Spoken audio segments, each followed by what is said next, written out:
Ya, jadi kaitannya dengan pengendalian internal ya.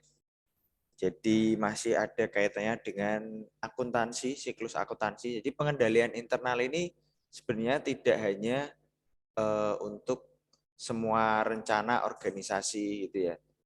Metode pengukuran ya pastinya perusahaan juga melakukan pengendalian untuk semuanya. Cuman nanti kita coba teman-teman nanti mempraktekkan, ya cari referensi dulu mungkin untuk sekarang ini yang kaitannya dengan siklus-siklus akuntansi gitu ya, atau kayak siklus pendapatan aja, itu pengendalian internal dari perusahaan membuat seperti apa sih gitu ya.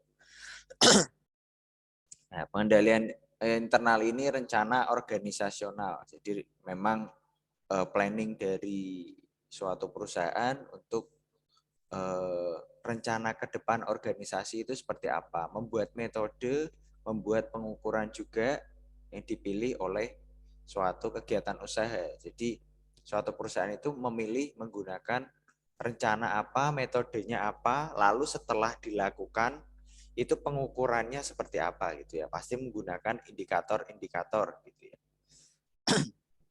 Tujuannya untuk apa ya? Pasti ini ya, mengamankan harta kekayaannya ya, mempertahankan. Jadi agar harta kekayaannya tidak diselewengkan oleh karyawan, tidak diselewengkan oleh stakeholder yang ada di dalam perusahaan. Lalu mengecek keakuratan, keandalan data akuntansi usaha tersebut. Nah, ini masih kaitannya dengan data akuntansi ya. Mungkin kalau produksi itu kan pasti juga ada datanya ngarahnya ke akuntansi usaha. Jadi akuntansi itu sebenarnya eh, goal dari semua dari perusahaan itu mengefek gitu ya, mengefek di akuntansi. Jadi semua akan tercatat. Jadi pengendalian ini cakupannya seluruh perusahaan, ya, tapi eh, masuk juga ke data akuntansi gitu ya. Lalu tujuannya pasti meningkatkan efisiensi operasional. Jadi efisiensi kembali lagi ya kaitannya sama proses yang ada di perusahaan.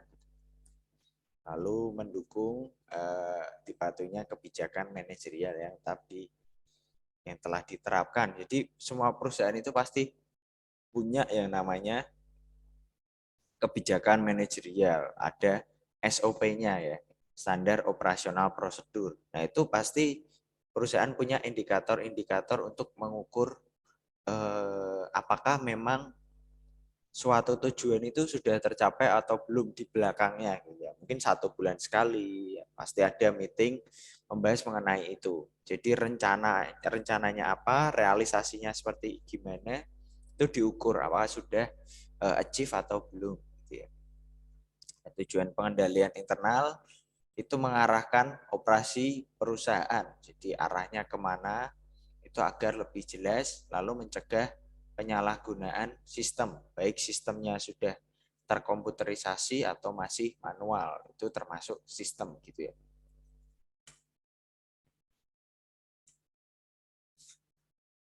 Lalu di sini ada pengertian ya, pengertian dari pengendalian internal. Proses terdiri dari kebijakan dan prosedur untuk dilaksanakan oleh orang-orang untuk memberikan keyakinan yang memadai dalam pencapaian tujuan tertentu yang saling berkaitan. Nah, di sini bisa kita lihat ya bahwa proses itu berjalan ya harus sesuai dengan kebijakan dan prosedur yang telah dibuat. Dilaksanakan oleh orang-orang siapa ya? Pastinya stakeholder, orang yang ada di dalam perusahaan gitu ya. Karyawan maupun manajer dan orang yang ngefek lah pada perusahaan gitu ya. Lalu dengan adanya penerapan pengendalian internal ya dalam kegiatan operasi, diharapkan tidak ada terjadi tindakan penyelewengan, penggelapan, baik secara sengaja maupun tidak sengaja. Nah, ini memang pengendalian internal yang utama ya, yang utama itu eh, agar tidak terjadi ya tindakan penyelewengan. Nah, ini yang utama. Cuman juga kita juga pastinya nanti mengukur resiko gitu ya. Jadi resiko yang terjadi memang tidak hanya di penggelapan ya. Jadi tidak hanya di kaitannya dengan manusia gitu ya. Kaitannya dengan human error. Nah, tapi kita juga harus ada pengendalian internal yang kaitannya dengan bencana dan lain sebagainya. Nanti kita lihat satu-satu. Contoh kalau sekarang ini kan ada pandemi, siapa yang expect gitu ya tahun 2019, 2020 awal bahwa tahun 2020 itu sisa tahun 2020 sampai full 2021 ini ya itu kita menjalani hidup bersama dengan virus gitu ya yang mematikan. Ya, itu kan nggak ada yang expect gitu ya di tahun-tahun sebelumnya. Nah, makanya kita harus mempertimbangkan berbagai kemungkinan ya. Ya, tapi biasanya memang kemungkinan penyelewengan terbesar itu adanya di human lah gitu ya. Kaitannya dengan manusia. Jadi bisa human error, bisa memang yang memang humannya itu bertujuan untuk menggelapkan untuk pastinya untuk kepentingan dan keuntungan pribadi.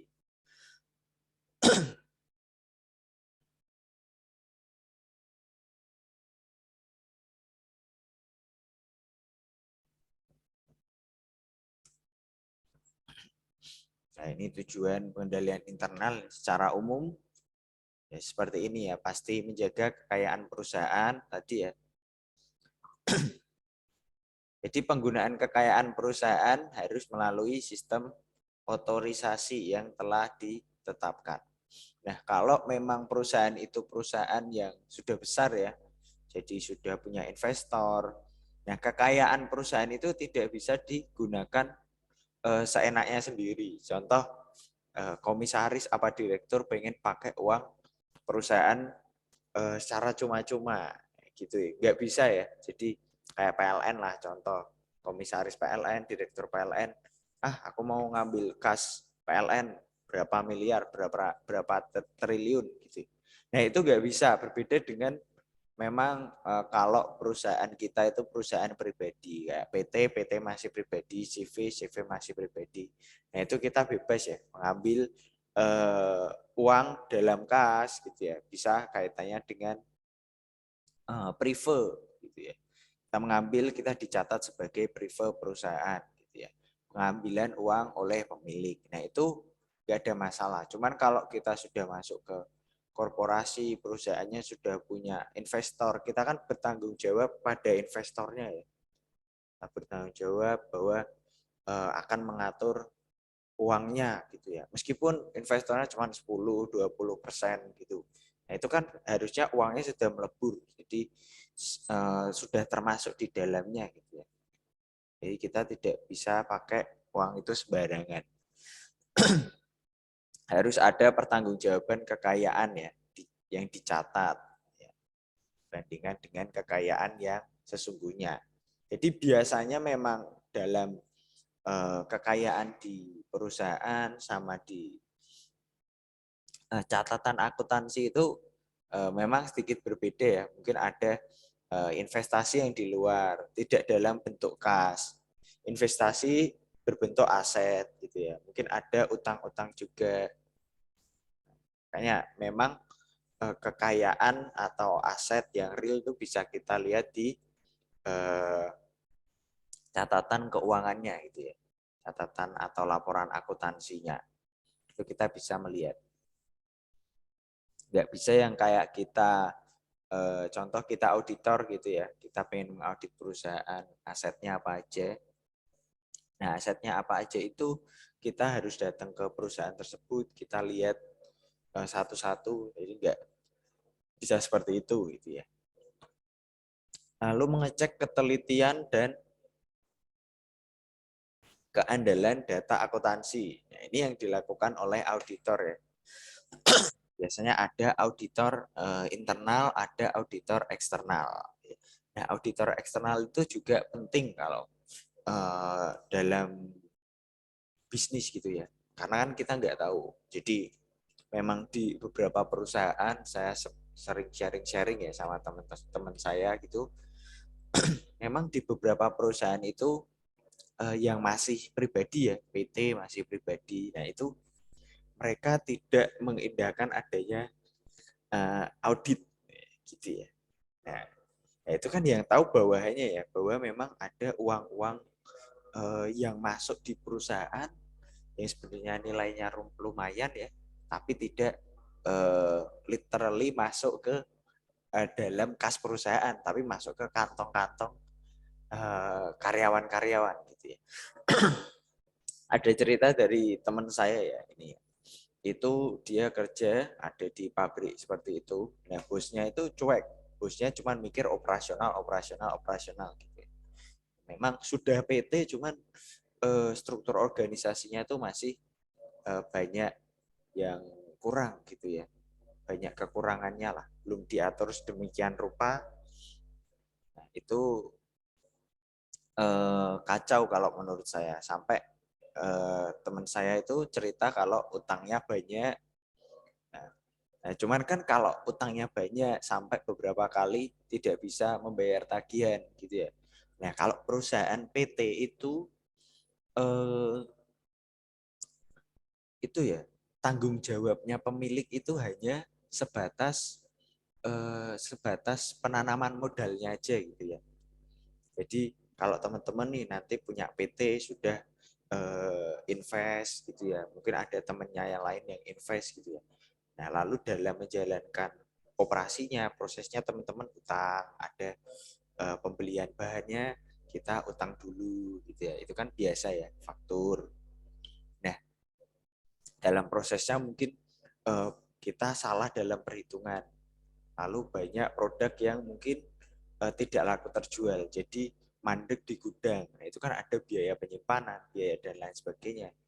Nah, itu teman-teman bisa rugi lah di sana. Lalu worst case-nya tidak bisa membayar cicilan, worst case-nya sampai dipilotkan oleh kreditur gitu ya. Nah, kalau teman-teman sampai dipilotkan, nah itu pemilik juga pemilik contoh punya uang 2 triliun gitu ya. Tapi value perusahaannya 200 miliar. Nah, utangnya itu sampai 200-300 miliar. Nah, yang memberi utang itu tidak bisa menagih kepada pemilik, hanya bisa menagih sampai ke perusahaan aja, menjual aset perusahaan dan lain sebagainya gitu ya. Jadi memang eh, auditor itu penting ya kalau teman-teman nanti menjadi bos, keluar biaya nggak apa-apa gitu ya. Selain audit itu penting ya, proses sebelum audit itu juga penting. Nanti kita lihat proses yang penting itu apa. Nah, ini karakteristik pengendalian internal ya. Jadi dalam pengendalian internal itu harus ada seperti ini karakteristik pengendalian internal yang baik ya. Nah, jadi dalam rencana organisasi harus ada pemisahan tanggung jawab fungsi secara tepat. Jadi memang masing-masing orang itu punya job desk-nya sendiri, kaitannya dengan memang keahliannya gitu ya. Jadi kalau kita ahli di bidang keuangan, ya udah kita fokus di keuangan aja, kita nggak bisa masuk produksi gitu ya. Kita kan nggak ngerti bagaimana menjalankan mesin, kalau mesinnya rusak gimana, kita nggak tahu bagaimana nyeting mesin. Nah, itu pentingnya ada pertanggungjawaban fungsi lah ya, secara tepat. Lalu sistem otoritas dan prosedur pencatatan yang tepat ya.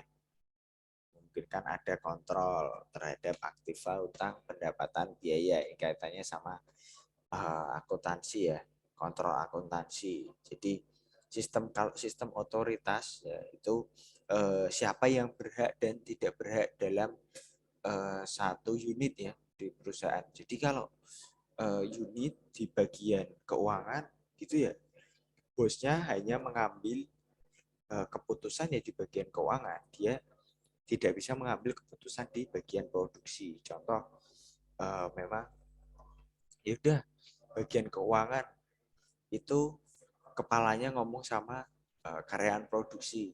Itu bagian produksi pakai bahannya yang murah aja gitu ya. Lalu itu bahan mahalnya disedikitin biar kita HPP-nya bisa rendah. Nah, itu tidak bisa seperti itu ya. Karena kan pasti ada quality control-nya yang nanti ngecek. Ya lalu memang sudah di komposisinya sudah di set sedemikian rupa gitu ya. Lalu praktek yang sehat dalam pelaksanaan tugas dan fungsi setiap bagian organisasi. Nah ini kita tidak bisa tahu ya kalau tidak dilakukan audit baik internal maupun eksternal. Mengapa audit itu perlu dilakukan secara eksternal juga gitu ya. Nah kalau audit eksternal itu penting karena memang biasanya auditor itu sudah disumpah lalu dia tidak ada konflik of interest gitu ya. Jadi tidak ada kepentingan pribadi yang mengharuskan dia menjaga suatu kasus ya, menjaga suatu kasus, menjaga suatu isu agar tidak keluar gitu ya, agar tidak bosnya itu tidak tahu ya, kan nggak ada. Tapi kalau pengendalian internal ini eh, masih ada konflik of interest gitu ya, karena kan kita bekerja setiap hari ya mungkin ada eh, bagian A, bagian B sama-sama butuh dana lebih, jadi melakukan penyelewengan. Lalu mungkin pengen pekerjaan yang agak santai, jadi meninggalkan beberapa pekerjaan-pekerjaan gitu ya. Nah, tapi sebelum sampai ke pengendalian eksternal ya, atau audit eksternal, nah itu perusahaan harus juga perusahaan harus bekerja keras lah untuk membenahi pengendalian atau mengaudit secara internalnya dulu gitu ya. Di pengendalian internalnya dimaksimalkan. Nah, setelah itu kita serahkan pada auditor eksternal agar memeriksa apakah memang perusahaan kita sudah sehat atau belum. Ya, kurang lebihnya kalau kita manusia berbuat baik dulu gitu ya. Biar Tuhan yang mencatat pahalanya. Lebih seperti itu. Lalu kualitas pengamat yang cocok dengan tanggung jawabnya. Kita harus mempekerjakan ya audit auditor baik internal maupun eksternal yang memang ahli ya di bidangnya gitu ya. Dan pastinya tidak ada konflik of interest gitu ya. Jadi tidak ada kepentingan pribadi ya yang mendasari akan terjadi memang isu gitu ya. Lalu penyembunyian isu yang memang sudah ada. Lalu ada keterbatasan dari dilakukannya pengendalian internal ya. Kesalahan pertimbangan. Nah, kalau kesalahan dalam pertimbangan ini kaitannya dengan itu ya, memang salah perhitungan gitu ya. Salah perhitungan, lalu memang hal yang terjadi di dalam lapangan ya, realisasinya itu tidak sesuai dengan ekspektasi atau rencana perusahaan gitu. Contoh memang tren yang kita ngeset nih, kita melakukan ramalan kan. Kalau perusahaan pasti melakukan ramalan ya bahwa tren 2022 akan seperti ini. Jadi kita memproduksi produk yang akan dibutuhkan di 2022. Yang ternyata ada pergeseran tren. Ternyata tren yang muncul itu tidak sesuai dengan prediksi kita. Nah, itu kaitannya dengan kesalahan dalam pertimbangan. Lalu gangguan juga. Ya, ini kalau gangguan itu biasanya kaitannya dengan mungkin ada gangguan dalam sistemnya ya, baik sistem manual, baik sistem yang otomatis atau sistem yang terkomputerisasi gitu ya. Nah, ini lebih ke dua yang awal lebih ke ketidaksengajaan ya. ketidaksengajaan. Ini 1, 2, dan 5 ini kaitannya dengan ketidaksengajaan. Nah, kalau kolusi ya itu ada konflik of interest antar bagian gitu ya. Mereka bekerja sama untuk memang menyelewengkan sesuatu gitu ya. Lalu pengabaian oleh manajemen. Ya, manajemen sudah mulai mengabaikan tanggung jawabnya gitulah ya. Jadi dia hanya aku pengen digaji aja, tidak bertanggung jawab pada investor gitulah. Lalu biaya lawan manfaat. Nah ini yang banyak terjadi ya. Cuman ini sudah banyak teori yang mendukung. Jadi bagaimana kita menghitung HPP gitu ya, menghitung resiko. Nah, itu kaitannya dengan biaya lawan manfaat ya. Biaya lawan manfaat itu lebih ke jadi biaya yang teman-teman keluarkan, effort yang teman-teman keluarkan itu lebih tinggi ya dibandingkan dengan profit yang didapatkan, manfaat yang didapatkan gitu ya. Nah, itu ada indikator penilaiannya ya pakai tabel gitu ya. Jadi kalau biaya lawan manfaat ya itu kayak ada tabel kotak gitu ya. Nah, ini risk, ini resiko. Nah, ini return.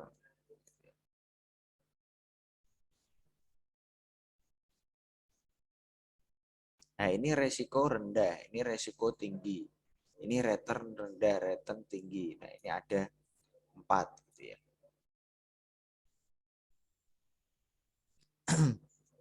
Nah, kalau resikonya rendah, return rendah, nah ini biasanya perusahaan bisa mengambil keputusan ini ya. Jadi ini memang langkah yang bisa diambil perusahaan gitu ya. Karena resiko rendah, returnnya juga rendah. Jadi ini aman-aman aja gitu ya. Sesuatu yang aman untuk diambil oleh perusahaan gitu ya. Nah, ini untuk menghitung biaya lawan manfaat. Lalu kalau resiko tinggi lalu returnnya rendah, ngapain gitu ya? Berarti ini sesuatu yang tidak bisa diambil oleh perusahaan gitu ya. Nggak worth it lah. Gitu. Nah, lalu kalau resikonya ini tinggi, high risk, high return, nah ini tergantung perusahaan apakah berani untuk mengambil keputusan ini apa enggak ya. Lalu juga ini low risk, high return. Nah ini yang pastinya diambil oleh perusahaan gitu ya. Jadi perusahaan harus mempertimbangkan, menghitung ya kira-kira apa-apa saja ya yang diperlukan lah untuk mengambil keputusan. Apakah resiko dari keputusan tersebut akan menghasilkan return yang tinggi atau tidak gitu ya. Kalau returnnya tinggi ya ambil aja gitu ya. Kalau return tinggi, resikonya tinggi juga apakah worth it dulu, apakah perusahaan siap menanggung resiko yang tinggi itu atau tidak. Kalau tidak lebih baik memilih yang low risk, low return. Ya, tergantung masing-masing perusahaan. Nah, ini ada COSO ya, internal control integrated framework. Ini merupakan kerangka kerja ya. Kerangka kerja yang dibuat. Jadi kerangka kerja itu lebih ke tangga gitu ya. Nah, kalau kita kan tahu sesuatu itu eh, standar nasional gitu ya, standar nasional. Lalu ada ISO ya. Kalau teman-teman biasa tahu perusahaan tuh sudah terstandarisasi ISO berapa, sudah standar nasional, sudah standar internasional. Nah, kalau standar itu di paling atas lah gitu. Standar itu di paling atas. Nah, tapi sebelum sampai atas kan pasti ada langkah-langkah yang harus dijalani oleh perusahaan sebelum sampai ke atas itu ya. Jadi makanya dibuat contoh ini ada COSO lalu ada COBIT framework. Nah, framework itu ada banyak ya. Mungkin teman-teman nanti akan belajar banyak tentang framework juga. Nah, ini dari COSO itu Committee Sponsoring Organization of Tradeway Commission. Inisiatif gabungan dari 5 asosiasi ya. Accounting Association, ada America Institute, dan lain sebagainya. Ini ada 5. Ini menyumbangkan contoh pemikiran melalui pengembangan kerangka dalam manajemen resiko. Nah, ini kaitannya dengan manajemen resiko ya. Dengan manajemen resiko perusahaan. Pengendalian internal dan mencegah terjadinya kerugian. Nah, ini kaitannya masih dengan akuntansi ya. Ya. Komite yang membuat juga komite akuntansi gitu ya. Di Institute of Management Accountant. Lalu Financial. Lalu ini juga Institute Certified Public Accountant, American Accounting Association, ya. Internal Auditor. Ini kaitannya dengan akuntansi semua ya. Nah, kenapa penting ya? Seperti yang sudah saya bilang tadi ya, kalau perusahaan tidak menerapkan, tidak tahu ilmu gitu ya, ya udah, yang penting kita produksi, kita jualan, lalu kita dapat untung, lalu bosnya juga saya dapat duit, bisa memberi makan anak istri, bisa liburan. Nah, kalau pemikirannya hanya ke arah situ ya susah ya untuk memajukan perusahaan. Nah, namanya perusahaan itu pasti juga ada cara untuk membuat perusahaan itu menjadi efektif, efisien, lalu memaksimalkan sumber daya. Itu kan sudah banyak ilmunya ya. Ini seharusnya diterapkan. Nah, salah satunya ini ya, COSO Internal Control Integrated Framework. Nah, kalau framework ini lebih ke jalannya. Jadi gimana kita nanti bisa jalan sampai ke atas. Nah, ini namanya framework ya. Ini frameworknya itu bagaimana cara kita bisa sampai ke atas. Nah, kalau ini standarnya. Jadi apakah kita sudah memenuhi standar atau belum? Nah, itu pentingnya teman-teman menerapkan ya. Kalau nanti kerja di perusahaan pasti teman-teman pasti akan menerapkan framework ya. Dasarnya juga tergantung perusahaan mau menerapkan frameworknya dari siapa. Pasti framework itu juga bagus, semua framework gitu ya. Tinggal dicocokkan dengan perusahaannya. Nah, ini COSO ERM framework ya. Enterprise Risk Management, manajemen risiko ya. Nah, kaitannya dengan ini ada lingkungan internal, objektif, identifikasi masalah, pengukuran risiko, lalu respon pada risiko, ada kontrol aktivitas, gitu ya. Informasi komunikasi, ada monitoring. Ini ada beberapa. Tapi dasarnya ini awalnya ada 5 ini ya. Dalam pengendalian COSO ini ada 5 ini. Nah, lingkungan tadi ya, lalu penaksiran, aktivitas, informasi, dan identifikasi ya. Lalu pengawasan, gitu ya, pengawasan. Jadi penting ya, perusahaan itu mempertimbangkan kalau di COSO ini 5 aspek ini. Aspek lingkungan, ya, penaksiran, aktivitas, informasi, pengawasan. Nanti teman-teman coba pelajari lebih mendalam mengenai ini ya. Nah, nantinya juga diaplikasikan lah. Jadi sebenarnya tugas besarnya nanti lebih ke membandingkan lah apakah yang sudah dilakukan perusahaan itu sudah sesuai sama standar atau belum. Kalau belum, kekurangannya di mana gitu ya. Kayak kita mengimplementasikan ilmu gitulah di perusahaan. Tujuannya pasti untuk efektivitas, efisiensi, ya pasti ya, reliabilitas laporan keuangan, Kalau memang laporan keuangan itu sudah di audit ya, audit eksternal ya, dan audit pengauditnya itu sudah memang orang yang terkenal gitu ya, auditor siapa, auditor eksternal. Kita ada capnya itu ya, laporan keuangan kita pasti terpercaya gitu ya.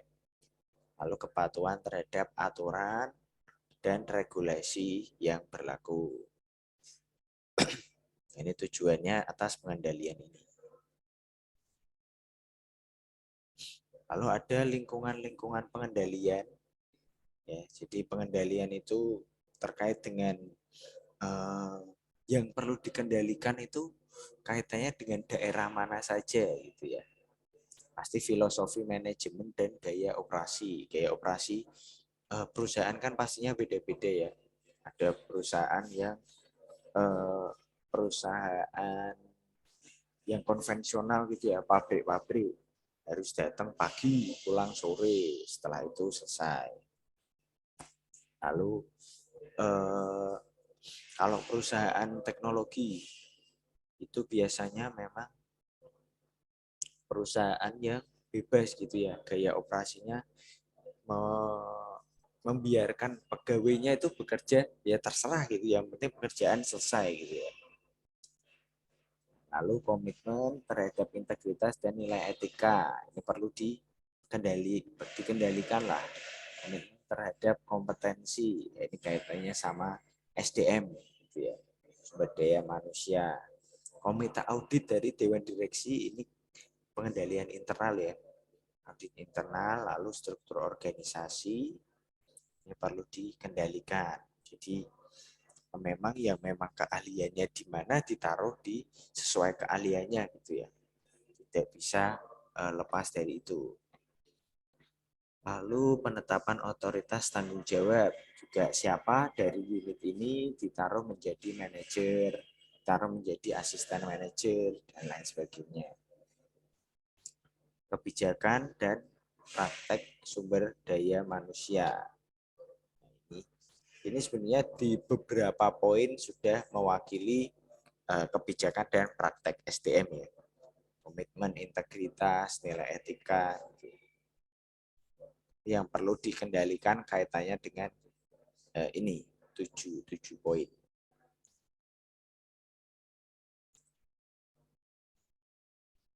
Sumber resiko dan penaksiran resiko lah. Teman-teman harus bisa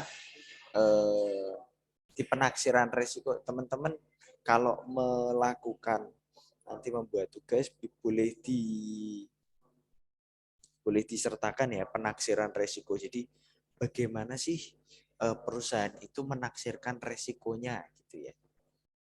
Lalu bagaimana menghitung, bagaimana menghindarinya, itu penting ya untuk teman-teman pelajari. Nah, untuk tugas waktu di akhir aja gitu ya, nanti teman-teman sertakan ini penaksiran resiko.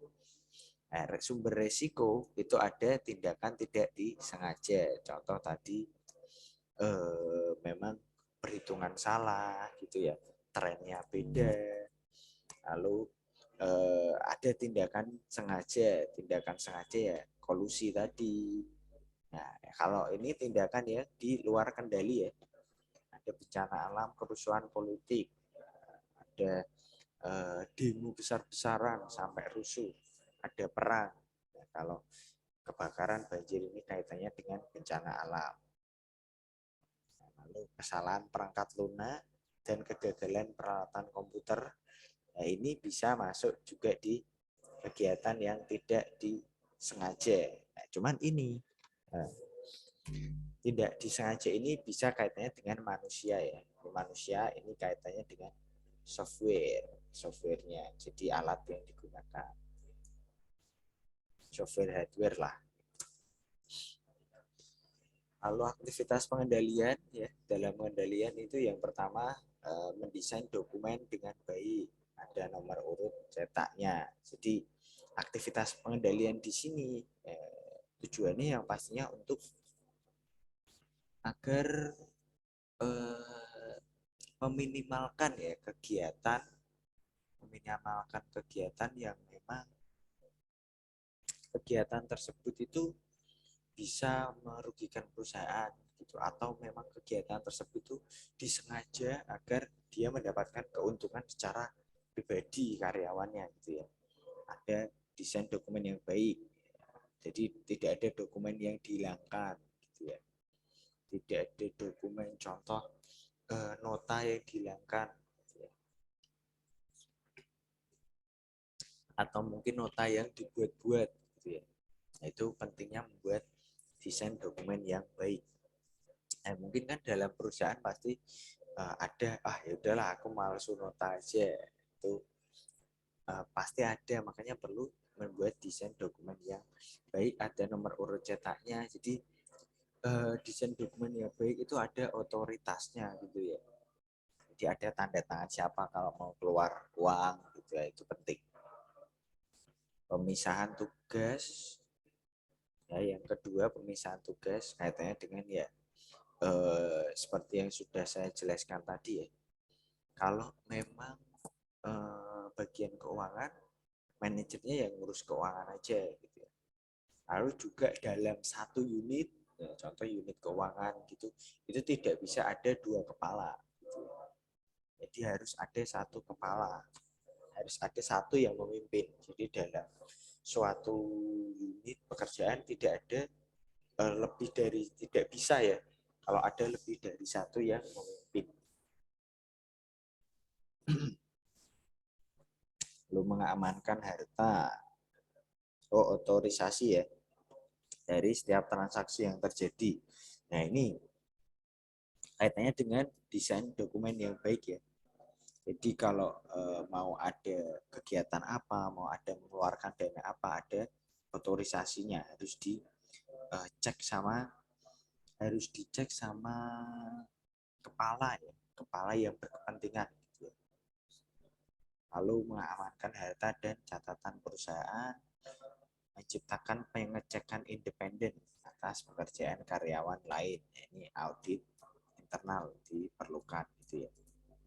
Lalu juga ada penilaian ya, penilaian karyawan itu juga penting gitu ya. Penilaian karyawan oleh karyawan lain. Ini ada kekurangan apa karyawan tersebut, nah itu bisa dilakukan. Jadi aktivitas pengendalian. Nah,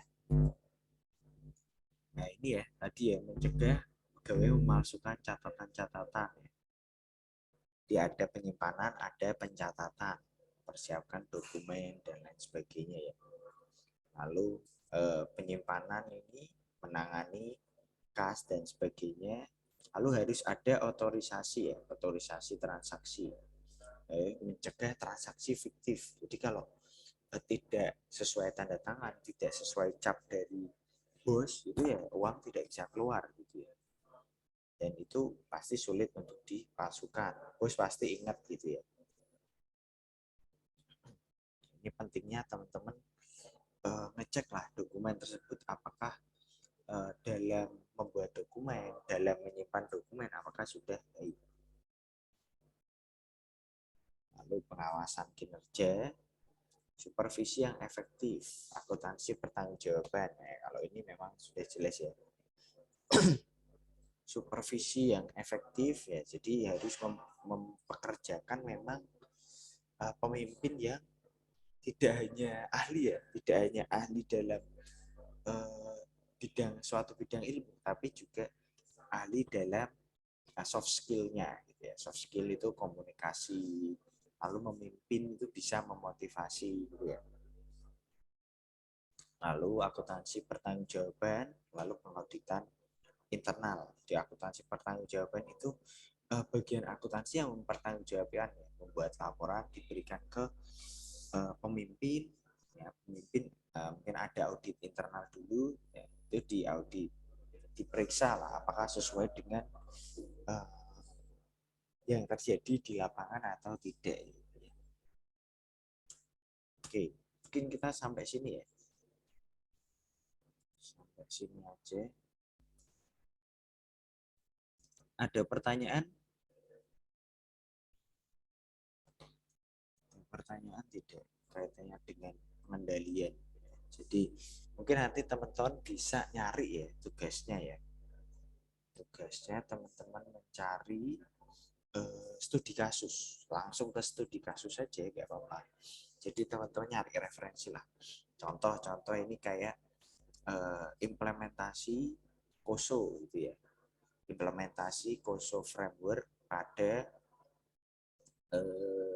perusahaan A, kaitannya dengan siklus keuangan apa, contoh siklus pendapatan, siklus pengeluaran, siklus produksi, itu salah satu aja. Tapi teman-teman coba penerapannya gimana, implementasi COSO gitu ya. Jadi itu nanti ada screening ya. Jadi biasanya itu berupa penelitian. Penelitian itu penelitinya datang ke perusahaan, meriksa bagaimana proses bisnisnya secara langsung, lalu dibandingkan dengan framework COSO. Lalu titik-titik mana yang kira-kira ada kekurangan.